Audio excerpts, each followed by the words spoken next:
Hello, everyone. Welcome back to our channel. For today's episode, we have Sam McCall. He is a Portsmouth Force basketball player, and he's also a registered therapist working in hypnotherapy and some somatic work. So there's some overlapping elements between his work and also sports psychology. It is really well. Uh, we just appreciate him spending his time to spend some time with us. So Sam, can you tell us a little bit about how you get into this field and maybe share a Yeah, little bit about how is it like managing the dual role as a player and also being a therapist? yeah. That's a brilliant question. Thank you for having Mhm, me. I think one thing is it's always it came from my own personal experience growing up. I mean, I sort of hit 15 years old, grew quite tall, and got told to play basketball, as most people do when they're younger sometimes, and fell into it. Absolutely loved it. And then I reached the age of about 17 or 18 and went through my own struggles with my mental health. And for me, it sort of limited, my basketball and how I sort of grew up and my confidence and lots of other things that I'm sure we can get into. But I think what happened was I sort of went to university, studied in something I didn't like, and had this sort of epiphany where it was a route that I'd always wanted to go down. Sports psychology was, funnily enough, something that I'd considered when I was younger and might even still go into at some point. But I really wanted to sort of be an option for people like me who didn't feel like they could speak to anyone and felt like because you were a quote unquote athlete, you weren't allowed to talk about your mental health or it made you look weaker. And I think that stigma is something that drove me into what I do today, and I absolutely love it. So now I retrained to become a therapist. Like I said, I have trained in hypnotherapy, other talking therapies, and some somatic work as well, which definitely overlaps, but is fantastic with athletes. And yeah, and now I specialize in working with athletes and young people. mhm, And it was just that sort of personal background for me where you know I just feel like I could have done with someone like me in that moment. And I realized that when I did speak to someone, that's where not only did my personal life, get better, but my basketball got better because it was almost like I like talking about in the sense of I'm clearing the emotional runway. When a lot of mhm, athletes they'll go into sport and they'll be amazing players. Let's keep it strictly for basketball. They could be the best player in the world, but if something going on into their personal life, they bring it onto the court, they bring it onto the pitch. And sometimes it's difficult, to not have that overlap. So I think a lot of the time what I found with working with athletes is, you clear that emotional runway, you talk about what's going on in your personal life, and all of a sudden everything clears up on the court.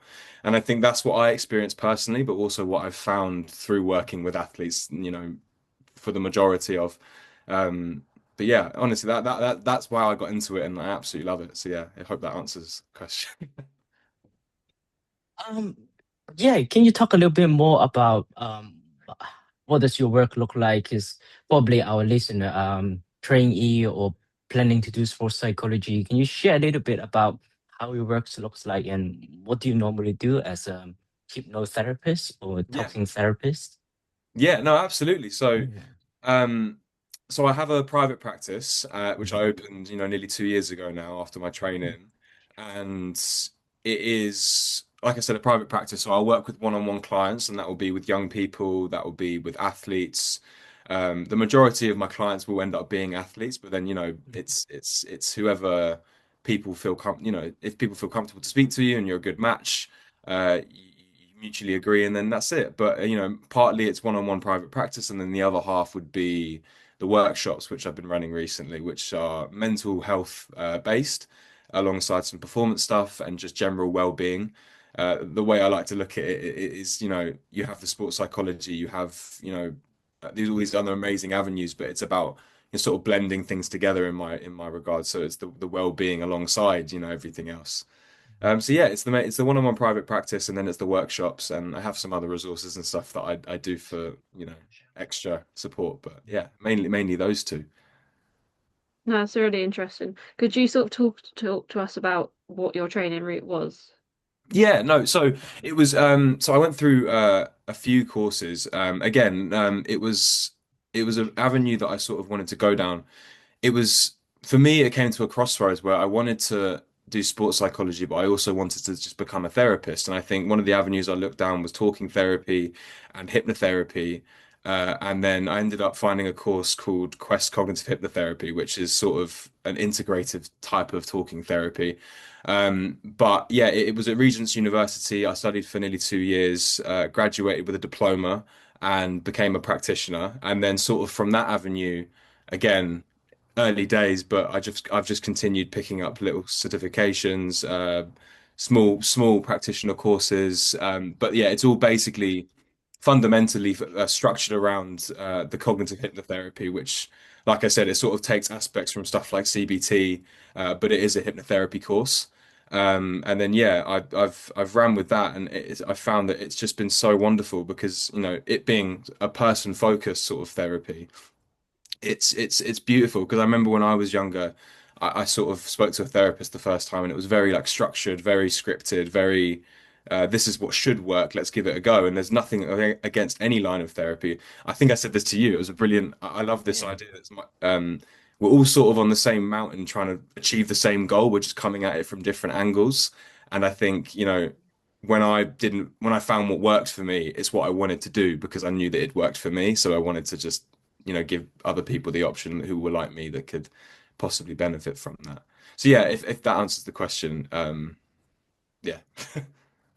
Yeah, totally agree. Because for us as a practitioner, at the end of the day, we just want the best for the athletes, the best for the coach, the best for the team. Yeah. Doesn't really matter how we achieve the outcome. Mm, It's just that it's just there's still a little bit of overlapping element because you mentioned about CBT and um from a sports psychology perspective that we kind of have to do like 3 or 4 years of training and just a little bit curious about how do you use that in your practice and like how does your training look like? mm. I mean, well, the training basically, like I said, it's sort of like Hmm. they call it an Hmm. integrated form of talking Yeah. therapy, and that's because, like I said, it's not a CBT course, so Hmm. there's no Yeah. clemency on the title of being a CBT Yeah. practitioner. But what it does do is it takes aspects from other things and bases it around the hypnotherapy Yeah. approach, which is the idea of how we can work along the unconscious mind and generally get to the root of the thing. And the way that I've sort of based the practice is it's kind of like you're not it's not about what happens, it's about how Mhm. you get there, and the other side of it is that you're exploring what it is and how they reach the end result of their problem, but Mhm. you're breaking it down. And again, I could get quite caught up in the whole explanation of the course, but to keep strictly to what you were asking, it is based around hypnotherapy, um, Mhm. and it is based around other aspects of, so like, other things that are randomly thrown in, like NLP, which is obviously discussed about, but other things like CBT. Mhm. But yeah, I'm sorry, I'm a bit confused by that. Sorry. No, no, no. So how does it look like during a session? So with Oh, right, hypnotherapy, got you. like Yeah, so I normally work in like three Mhm. three sort of session blocks. So it's always like when you first speak to someone, you know, a lot of hypnotherapy is like quick, like let's do it now, let's fix the problem, Mhm. fast phobia, all of that. But for me, it's everyone's going to get to their own solution in their own time. And there is a loose structure of, you go into it and you're hoping to find a direction, and then you try and put some input and some managing some techniques and working with the unconscious mind and some reframing stuff. And then you sort of come back and then you calibrate and you go and you continue. But again, the main thing that I've taken away from my course is the person-focused Mhm. approach. And it is the idea that, you're working alongside the client, and you can't, you know, expect things to go a certain way because they Mhm. never do, and everyone's extremely different. And it is the idea from NLP, funnily enough, Mhm. like the models of the world. You say you have to live in someone else's model of the world instead of trying to force your own upon them. So I think it's the sort of indirect approach that the therapy takes, which helped me massively when I was Mhm. younger. Because if someone were to tell me directly, this is what you need to do to manage your mental health, I probably would have turned my nose up at it. So a lot of it is about how you can create this rapport Yeah. and the relationship, and the key principles to a good therapy session. But then there is a loose structure where you are looking into sort of like the context, the process, the structure of things, how they experience it in the moment, what they're seeing, what are the driving factors, and then you're going into Mhm. some consequence stuff, like the outcomes, what are they worried about.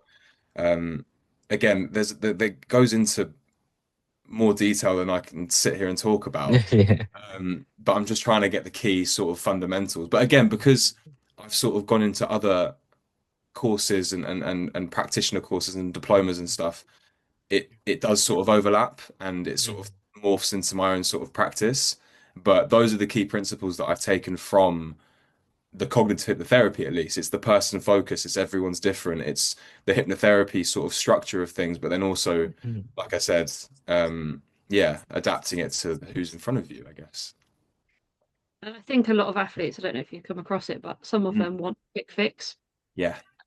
especially maybe you get the pressure from the coaches or the parents saying, oh, something's wrong, help me, like you're the therapist or the psychologist, like can you fix this? And Yeah. it's really hard to say, well, we hopefully will get to the root of it and give them techniques or so forth. But Yeah. at the end of the day, it's for them to practice, and sometimes it takes longer than others.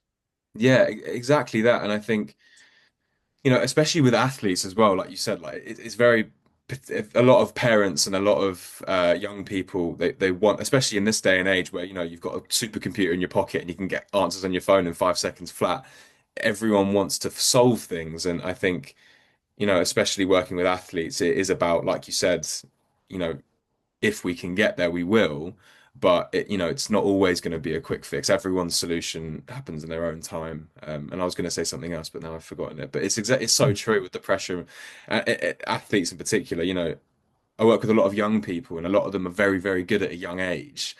And it's how you can create a healthy relationship and manage those moments while you're growing up and hormones are being flying around, and you've got all these external pressures from coaches and people and expectations, and it really does sort of pile up for a lot of athletes. And I think it's so important. This is why it's so important to talk about this stuff with that, because they're just humans. We deal with things exactly the same as anyone else. We might be more attuned to, being resilient and other qualities, but again, we still sort of struggle the same way. So there's nothing to be, left behind and assuming that you're going to be okay because you're an athlete, if that makes sense. Yeah.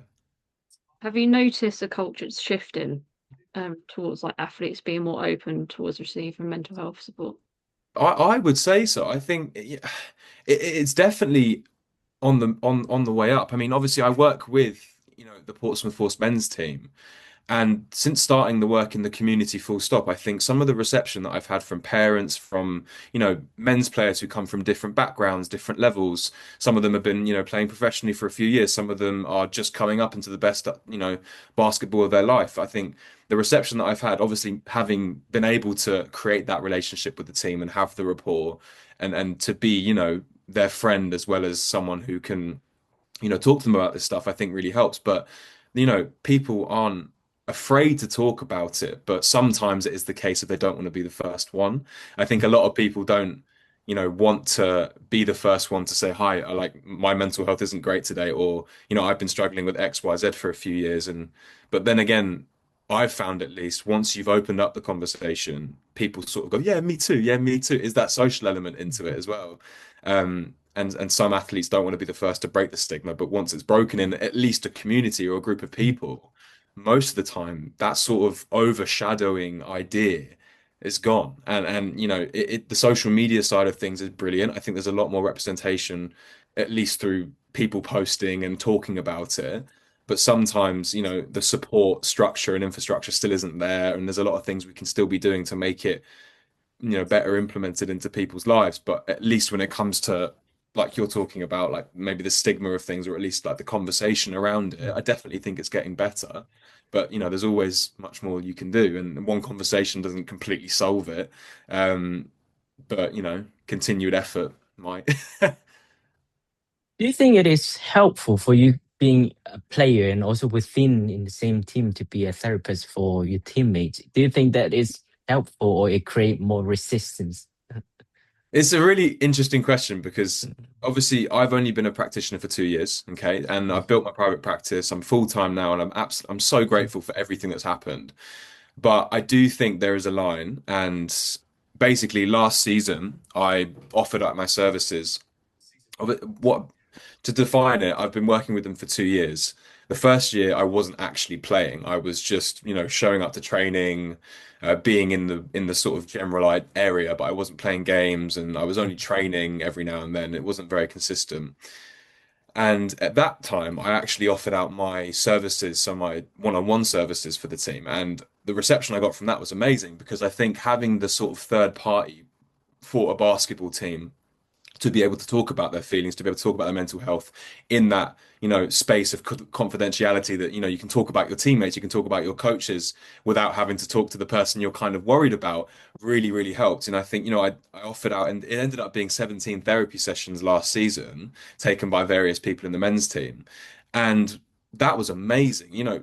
For a lot of them, having the space to explore this sort of other side of things, like I said earlier, would not only help in their personal life, but would really reflect on the court. And that's a special bond between me and some of the players, and some of them have openly let me, post about their experiences, which I'm more than grateful for.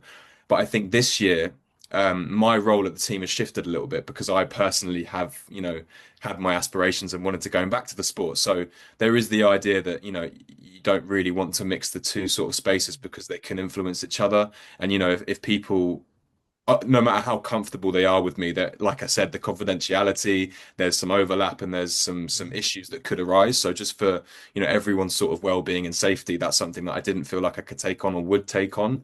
So this year it has morphed into sort of the mental coaching and well-being support role while I'm there, and the more like on the floor approach. So we do pre-game visualizations, we do pre-game focus chat. I'm always there to talk to them about the trainings in particular, not in a therapeutical setting, in like a, almost a coaching setting. And then afterwards, we're running regulation breathwork techniques. We're doing stuff to help manage, somatic stuff like I spoke about before, to help manage your feelings, to help understand what to do when they get, when you emotionally hijacked, when you're having times that, basketball is eating into the rest of your day, and having those two sort of blocks before and after the team have found massively helpful. But then on top of that, I run extra things that aren't therapy related because again, I just think it's about protecting that space. If I were to have a therapy session with someone and then I'm seeing them the next day, it sometimes will break that sort of relationship, and you really do want to preserve it. So I do offer mental coaching sessions, which is just some goal setting, some clarity, some alignment stuff, but it's nothing to do with maybe their mental health. So I think distinguishing that line, at least for me personally, this year has been brilliant. But in terms of last year, I'd love to go back to that. I'm hoping, in the future, I won't say anything, but, there's some plans that might be happening next season with different teams. And, having that space I've found massively helps a team. So I think, yeah, for me, it's about drawing the line to protect everyone, me and them. But last season, oh, I loved it. It was amazing. Yeah. Yeah, I guess it ends a lot about and also bring up a really clear message for all the trainees to how to manage this relationship between the therapist and also the player. Because Mm. you, like you said, you had to take a year off, Yeah. and you found the relationship is so much better, and you can do so much more work in terms of mental health. Yeah. But when you wanna join the team again and be an active player, you found the relationship is a little bit blurry. Yes, exactly that. It is better to do something that is not mental health related. Yeah. Yeah, so obviously I'm Mm. still technically within my supervision, and it's always good to talk to your supervisor. And I've run everything obviously by them, and they've brought up to me some very, very important things to recommend, and that was one of them. And I think I completely agree, and it's something I thought about anyway. But I just didn't want to Mm. lose my position in the team because I think the boys like having me there in that regard. But I just wanted Mm. to make sure that we were both protected, like you said, and we didn't have that blurry line. Because when there is a blurry line, you don't know. And again, it's sort of if we're thinking, for my own well-being, I don't want to have to be finishing a training and then all of a sudden I have to be on Mm. call for someone's mental health. I think I would obviously, but you don't, you want to protect Mm. both relationships. You want to protect both of your time. So if it's just that straight line, you have the separation. So when you are together, it means more and you can do more, like you said. Yeah, Yeah, setting those boundaries definitely. It sounds a bit more exactly. complicated for your situation as a Yeah. player and practitioner, but as long as you can manage that, then it's all good. yeah, no, exactly. I think it works. It works well. I mean, the playing is for me at least, it's completely separate from everything else, and the stuff that I'm doing, it's extra. It's not working with something that's holding someone back. That's in the private practice. That's the protected therapeutical space. And I think just having the extra input that coaches could do, but it's nice having it helps out the head coach, it helps out the assistant coach. It's one other thing that the team don't have to think about. And for me, it's not really during while the training, it's before and after. So it does create that line of that separation for me and them. Yeah. So, in the past 2 years, can you share a little bit about your ups and downs of being a mental coach and a therapist with the team, and also your private practice? Like, is what are your highlights and maybe some of the lower time in your Yeah. career so far? Yeah, no, I mean it's it's always going to happen. I think you can do as much. I mean, and obviously when you're training, you're practicing as much as you can, and all of a sudden it's your private practice, and it doesn't matter how many times you practice. As soon as you get thrown into that world, it's this is me now. And it's funny because the supervision helps massively because I think something that someone told me, a peer, you're not going to be able to help everyone. I think understanding that made me feel better because you do sort of accidentally sometimes put this pressure on yourself that everything needs to go perfectly, but sometimes you're not a right match. Sometimes, they're not ready at the time, or maybe they come back to you in a few months and then they're ready, or maybe, you want to, because I've definitely fallen into the trap of, this needs to be like a good session. Let's make it a good session. But a lot of the time, just creating the space for someone to not be okay is more than enough.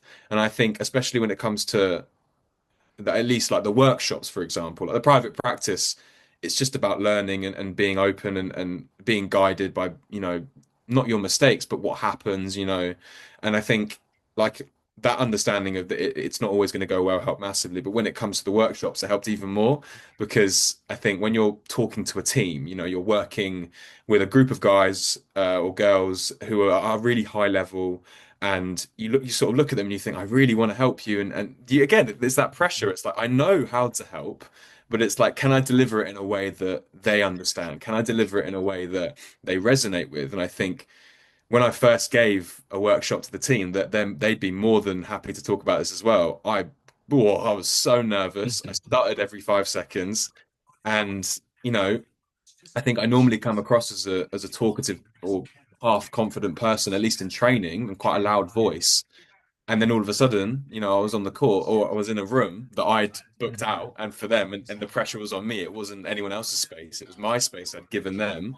And I crumbled a little bit. And I think that sort of helped me massively because after that, I sort of realized, well, this is the worst that could happen. It's not even that like anything bad would happen, but also you always think the worst in those situations, and it's a skill like anything else. And if you don't do it at least the first few times, you're never going to know how you're going to be good at it.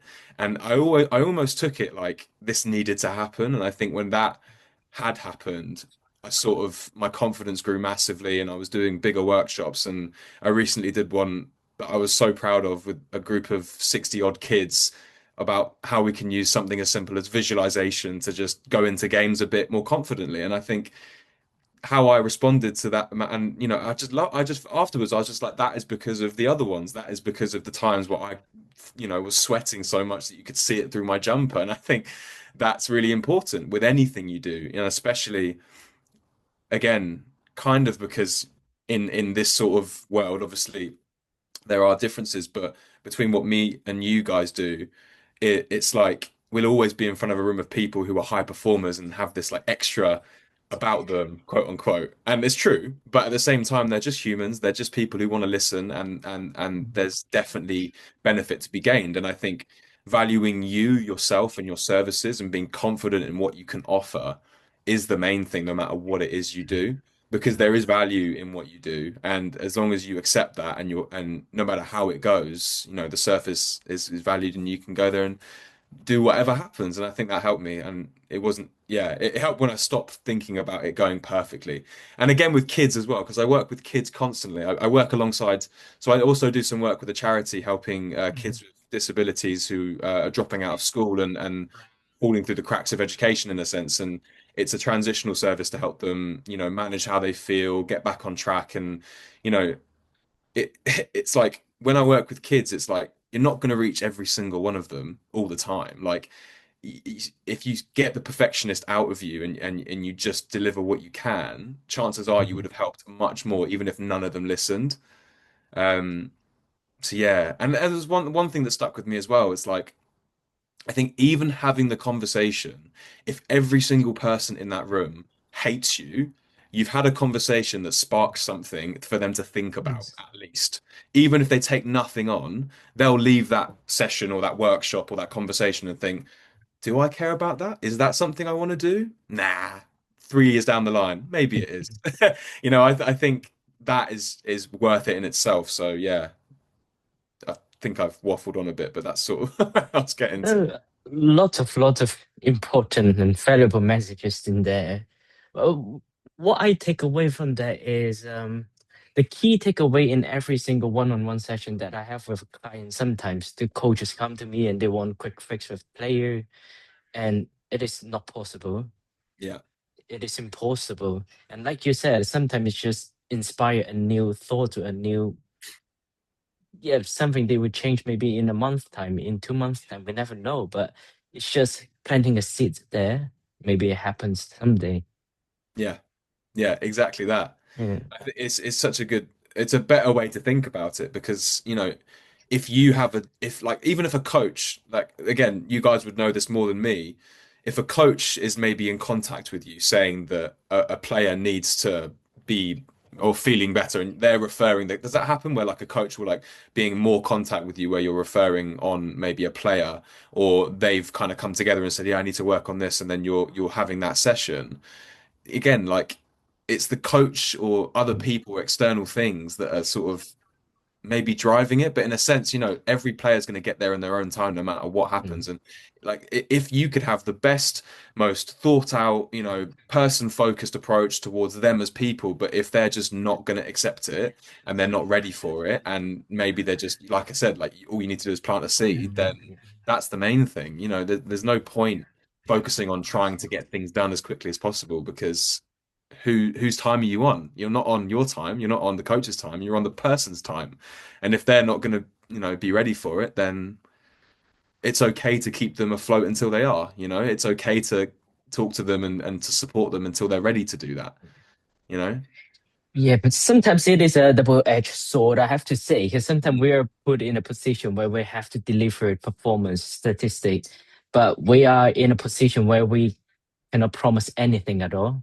Mm, And that sometimes is really difficult in the industry of sports psychology, because mm, we can never promise anything that would definitely happen. mm. And that is one of the biggest challenges that I face personally. Yeah, I mean, I can understand, it's Mm, lovely to hear about the impact that sessions can have, no matter what you're doing. But at the same time, I think, like you said, I think it is like, but again, like, what is mm, driving that? Like, again, like, is that the player's goal? Like, is it the player's goal to improve their statistics, or do they just want to feel more confident? Do they just want to feel more like themselves? Do they want to get like that? Everyone's goals are different as well, and I think sometimes players maybe are reduced to statistics sometimes. And I guess mm, when you get to a high level, like you guys will be working with professional teams and organizations who need to make money, and statistics matter and wins matter. But in my personal opinion, I think it can be really destructive when you put these labels and put these statistics on players, because that's something that most of the time you can't really control it, or at least you can't fully control. You can influence, but you can't control it. sure. And I think it's like I can understand the pressure that might be put on yourself and yourself as well, because it's I think it's difficult. It's really difficult, and all you can do is your best, and it's the same with the players. And I think, uh, it- yeah, that's a subject that I would get into quite deeply, but yeah. I think you raised some really important points there, but Mm. it is hard to measure Yeah. psychology sometimes because if someone rates a 6 in their confidence, Hmm. that 6 could mean something different for someone else. Yeah. But especially for all of the other industries, if you're S&C or something, or if you're in the medical department or anything like that, there are clearer measures, so they Yeah. expect us to do the same. Yeah. But then we have to say, okay, we can do, but also just looking at the body language or like the outcome, look at that and look at the spirits of the players, for Mhm. example. Yeah, the That's unmeasurable really stuff. good. Yeah, exactly. Yeah, and it's so crucial. I've worked with players where they haven't particularly scored more, but they're happy in training. They're showing up early. They're feeling better. They're talking more and they're raising their voice. And especially in sport, where even like performance-wise, there are so many unwritten things that win games, and there are so many unwritten things that win, teams games and competitions and stuff. But again, it does go down to how do you measure it? You can't, but it's still really important. And for a lot of players, that is the shift. That is for a lot of players, I've worked with players, like with one player, for example, they were really, frustrated with like not allowing themselves to enjoy a game. And they were scoring maybe 20 plus points a game. Like, it was really, really good stuff. And at the end of the day, they just felt horrible. And nothing changed about the statistics, but they left every game actually happy, or at least happier and prouder of the performance they were doing, and had a better relationship with those statistics and with their careers. And I think it's so important to talk about the unmeasurables because, like you said, in any sort of form of psychology, it's what self-reports and what you can observe yourself. And if they do, if that's it, then what else can you measure? You being an active player, Yeah. is there anything that you do differently compared to maybe your teammates that you can recognize? Uh, it's a really good question. Um, Again, like I would also like to stress, like, we're all different. Like just because, Mm, something works for me or works for someone else, like I would never, like, for example, if there's something quite random that motivates you before a game and it mhm, motivates you, don't stop doing it. Just because someone else tells you that, meditation before a game is going to be great, or doing XYZ before or after a game is going to be great. There might be better things for you that help you. And it might not even be stuff that's considered wellness. It might be just, getting home early, chucking on a movie. Like sometimes there are things that help you detach and certain people detach more. So it is about understanding yourself. But for me personally, stereotypically, I do like to meditate before games. I do like to do my breath work after games. I do like to have a sort of routine when it comes to regulating myself, just because of how I've been growing up. I used to get really angry when it came to results and sort of outcomes when it came to the court. And I think what helped massively for me is having some sort of self-talk that helped me massively. I'm always talking to myself in a game. It just for some reason it sparks something in me. After games, it is about regulating myself. It is about learning the ways that I've built up throughout the years that help me detach and relax and feel better in my body, in my head as well. And there's little things, like little things I've picked up through. Obviously, I've been through therapy a few times myself. I've obviously trained.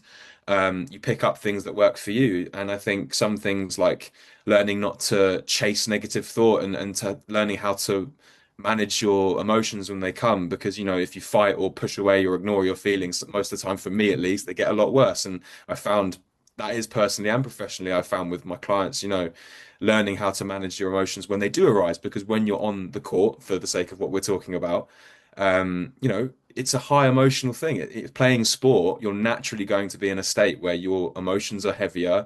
Your body is moving more, so you're physically going to be energized. And sometimes the fuse shrinks. You're in those moments, and your body's already at quite a high point. So if something else were to maybe trigger you, your thoughts go a certain direction, or something is maybe a trigger for you on the basketball court, and you don't know how to manage it, you sort of get to that point of bubbling up and boiling over and distraction and whatever your, you know, presenting symptom might be of, like, in that moment, whether it's anxiety, nerves shutting down, or maybe over aggravating and shouting and being and pushing around and getting fouled out and stuff like that. It's important, it's about understanding your body, understanding who you are and what helps you. So for me, I do have self-regulation. I do after trainings and games. And then before, it's about putting my body and my mind in the right space mentally to be able to unlock how I play normally. If I go in and I've had a difficult day and I haven't taken the time to get my sleep, the average, the normal things, but then as well as that, giving myself a space that is relaxing going into the game. I don't like to go in and amp myself up. I like to slowly build into it, and that's worked for me. So yeah, I think it always goes back to sort of understanding your body and understanding yourself. But yeah, I guess I always meditate after, and I always meditate before. Always have, always will. Trying to think of anything else that's technically different. But I've had teammates who need to eat a ham sandwich, or they don't play well. Yeah. It's silly things, but we tie associations to stuff, and I think it's really important to like I said, know yourself. And I have a friend who warms up for 45 minutes that I would say is ridiculous because you're breaking all your muscles down and you're going to be tired, but he's doing skipping for like 20 minutes before he's even touched the bar, and it's up to him. And I just think, yeah, that's what I do, if that answers your question. It's brilliant. It's amazing that you're doing everything you would probably teach your client. Hmm. But Wow. of course, I'm a human. Like I've definitely had days where at the end of a training, I've just thought, oh, I just want to drive back and put some blaring music on, forget about it, and try and go to bed as quickly as possible. Like it's not a perfect science. It's not something that's gonna work every single time, but there will be things that help more often. And I think identifying those and yeah, just negotiating with yourself healthily. Like if I do not do my routine or something like that, it's not, oh, I'm going to play badly now, fall into the, it's, you don't beat yourself up. It's, that's just something that happened. And, how do I feel now? It doesn't mean that it's going to be any different. But yeah, I do try to practice what I preach in a sense. But at the same time, I think I don't beat myself up if I've had a difficult week and all I want is Netflix and a takeaway. It's just instead of some breath work, if that, do you know what I mean? I Yeah, think you have. they're definitely key messages to get across to athletes. Like, what any tool or technique that you're going to give them, yes, they can practice some strategies, but they're not going to work every time because they're going to be in different psychological states. Yeah. And even the key messages before you start working with them, just Mm. outlining what what it is about their mind and body that they have to understand first, because you can't give them all the answers. They have to sometimes find the answers for themselves. Yeah. Yeah, exactly. You're helping them. You're always a facilitator, and at least what I do. You're never telling someone directly how to fix themselves because I remember when that happened to me, and I just sort of dismissed it because I didn't think it was for me. And you're helping them find their own answers. You're helping them reach that point where they're like, "Oh, okay, Eureka, that works more often. Let's see how I can use it and how I can take it forward." Absolutely. It's like trying to establish that relationship with the athlete, but also getting the athlete to establish the relationship with themselves. Yeah, a lot of It's like clients. this. Yeah, it's a lot of clients that I work with. They'll sort of any therapy. They'll sort of come in with this thing that I picked up over the years. It's this idea of like I lock and E lock. It's like a lot of clients will come in saying, "Fix me, fix me, fix me." Same with what you're talking about with like the coaches and the players. Like, I need quick results. And a lot of the time, it's how can I help an athlete get to the point of it's not about how you can fix me, it's how I can fix it myself, and how you can facilitate that process and get to them to the point where they are able to respond to everything that happens externally with an internal sort of focus of, oh, I control how these things affect me rather than these things control what I'm feeling and how I'm reacting. Yeah. I do have a question for you. How so is how well do you think you need to know your sport before you can help an athlete? Because it is kind of a controversial topic in sports psychology. If you want to Mm, work in a higher level sport, you do have to know the sport. But mm, obviously, you are a basketball player yourself. If you work with a basketball player, there's definitely gonna be no problem with you. But if you need to mm, work with, let's say, a table tennis player, a football mm. player, so how confident are you in working with those sports? That's interesting because I completely agree, but I think the way that I end up working is, it's not about why, it's about sort of how and how you're getting there. And you're always going to be guided by the client in my regard. So let's say that we're working with someone who plays table tennis, like you said, I know a lot more about basketball, so I understand the sort of lingo, like the feelings. I can relate to you, and that might help, with the relationship and the rapport and everything that I found that's definitely helped with other uh, basketball players, at least I've worked with. But I've worked with, pro surfers and a tennis player, which is similar to table tennis, I guess, in a regard. And it is about understanding how they get to that point. Because, if I knew about tennis, that doesn't mean I know how every single tennis player is. It is always that person-focused approach of, yes, of course it helps knowing roughly what the sport is like, but you still know the mechanisms, you still know how athletes get to that point of performance and to the point where they are feeling confident. And that comes from, at least from my perspective, of understanding them as people and how they get to that point of confidence. And again, like, even if we're going down to like how professional or the level that they're at, it doesn't actually matter in my opinion, because their confidence and their level of play and how they get to that point is important. They might be missing every single layup, but if you can talk to them and get them to a point of self-belief where they're at least feeling better about missing the layups, you're creating an environment where they're probably more likely to improve quicker and reach that point they're making layups. And I think, going back to what you were saying about knowing the sport, I do think it comes down to the individual, not the sport. You guys, especially me, I'd also say in a different regard, we know how to work with our clients. We know how to understand and get to these or their root causes and their mechanisms, and understand how they can get better. So I think, like I said, yes, it helps, at least with the initial rapport and conversation. But once you have that relationship, I think it's just about them. It doesn't matter what the sport is. I mean, it probably has that'd be a factor, of course, but I just think, bottom line, if you can help someone, you know, you don't play I the think sport. also Yeah. if you don't know the sport that well, it also opens up communication of like the athlete might be more open to describe that because they're more comfortable, and then it facilitates further conversations down the line. Yeah. I mean, again, like, this is obviously, like you said, maybe a controversial topic. I'm not a sports psychologist, so I haven't come across this, but I've worked with multiple different sports at pro to quite grassroots level, and I've never found it an issue, because I feel like if you're a sporty person, you're already going to have an interest roughly in sport. I know that's probably quite a simple thing to say, but at the same time, I just think it's never been an issue for me in my practice, and I wouldn't even focus on it. Cool, you're a table tennis player anyway. And that's probably it. And the next time we talk about it is if I ask them how a game goes. It's not really a focus. It's them. How Yeah, would you amazing. say, yeah, how would you manage your private practice now and that is more established?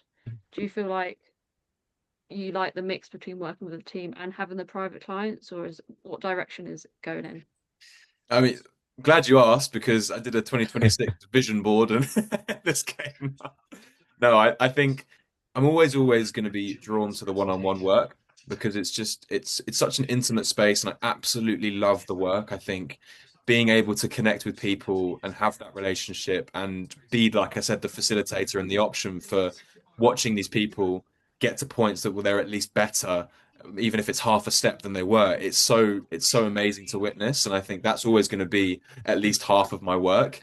What I'm really interested in is, I really enjoy spreading the message and trying to break the stigma, and being involved in organizations, that help prioritize mental health in these larger settings. And sometimes I've found that the biggest impact that I've been able to make have been in group settings, and have been in these teams, and have been through spreading the message and being a face. It sounds egotistical to say, but it's like, I like being a person that people talk to, or at least, like, what I found is when I've worked with the men's team, I walk past kids and they go, "A mental health guy," and that might be a funny joke, but at the same time, they're thinking about it more often because they see my face represented with mental health. And I think having the image in clubs and organizations is the other half of the work that I'm going to continue to do, no matter what level I play at, no matter what sport it is, because I just think there's such a place for well-being alongside performance. I mean, I would love to be partnered up with someone like yourselves, working together to get to a point with a team where they have this extra support, they have the therapy, they have the sports psychology, they have different systems in place to holistically get to a point where they are feeling good on and off the court, on and off the sport. And I think that is always where I can see my sort of work going. Um, and yeah, I would just, love to continue the sort of mix of the one-on-one private practice alongside the working alongside teams and organizations with the workshops and etc. But I guess coming to an end, the most important question is, would you be considering become a sports psychologist at one point? Yeah, I think for me it was Joking. probably again. I'm so interested in the whole subject. I'd want to know, but I think for me it's like I love the idea of staying as a Mm, therapist just because it's what I enjoy. It's what I'm been doing, and I think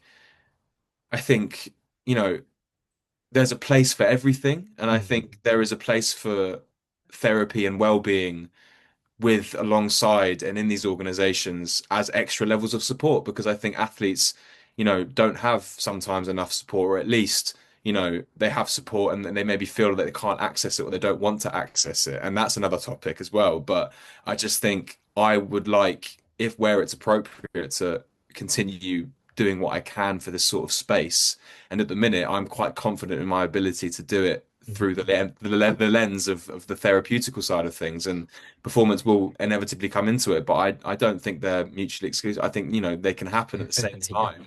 But again, I'm so interested in the whole topic, I'll probably just accidentally fall into into another course, into another uni degree. Yeah, That's the thing though, is like you never stop learning about the mental health or the well-being. There's always going to be new approaches coming through, so we need to exactly. always learn about those. Yeah, and that's why I think conversations like this are so important because sometimes you sort of feel as if you're in competition with other practitioners and other avenues, but you're not. You're trying to achieve the same thing. And if you were to just open up and talk about it from an honest point of view, you could learn something. You could pick up one little thing or learn a lot, or it could change your direction, or it could influence your next, avenue. And I think it's so important because why would you close off yourself to something that could possibly benefit you and others? But again, you can't know it all. Yeah, Yeah, the most important thing is to create a healthy environment for the MDT within any organization. There's the mental health guy, the sports psychology guy, the physio guy, whatever. The most Mm, important thing is we all collaborate and to help the yeah, team and the players. yeah, exactly, 100%. And that's not to say that I can't turn into a sports psychologist, and you Yeah, guys I'm can't just also. joking. I mean, a lot of courses also, degrees, you do the therapy side of things as well, don't you, sometimes? So I think, absolutely, why wouldn't you? Yeah, it's definitely shown that there's a lot more overlap. Absolutely, yeah, absolutely. All right. So thank you very much. Really, Yeah, really appreciate you taking your time to do this with us. that's all right. I've Thank absolutely loved you. it. No, talk for longer if you want. Right. Thank you. No worries. Okay, take care, both of you. Hopefully see you both soon. Right.